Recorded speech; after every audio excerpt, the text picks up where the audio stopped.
नमस्कार भैया लोग। तो भैया लोग आज हम बहुते खुश बानी काहे कि आज हम हॉट मैडम जी के लगे नु पढ़े गई रहनी है।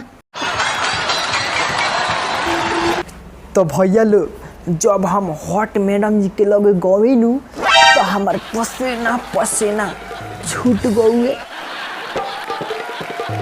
अरे काहे कि नु हॉट रही मैडम जी तो हम डेरा गई वही से पसीना छूटे लगे। लेकिन तो भाई हो अरे मैडम जी कुर्सी पर बैठ के अरे गाना गावत रही खूबे सुंदर। रेले गड़िया रोजे आवे हमारा बोलम के लहवे ना।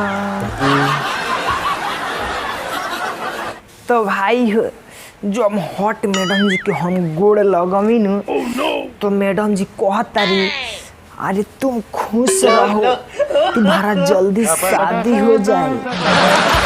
अरे हम मैडम जी से कहमी का ये मैडम जी सब केहू कहेला अरे एकदम खुश रहो तुम बहुत मन लगा के पढ़ो तुम कुछ बन के दिखाओ। अरे वो कहता नहीं कि अरे जल्दी शादी हो जाए। अरे मैडम जी कहता रही अरे जो पढ़ता है वही आगे बढ़ता है। अरे तुम तो आवारा हो क्योंकि हमारे पास आवारा लड़के ही पढ़ने आते हैं और जो आवारा नहीं होते हैं उसको आवारा बना देती हूँ।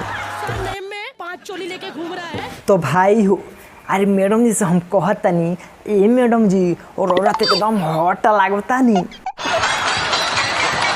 अरे मैडम जी कहता रही एकदम खुश होके अरे यही ना हमार हॉट मैडम जी नाम रखाइल बा। और मैडम जी से हम पूछी ए मैडम जी रो तो बड़ा टेंशन में लागत था नहीं कुछ और भइल बा का।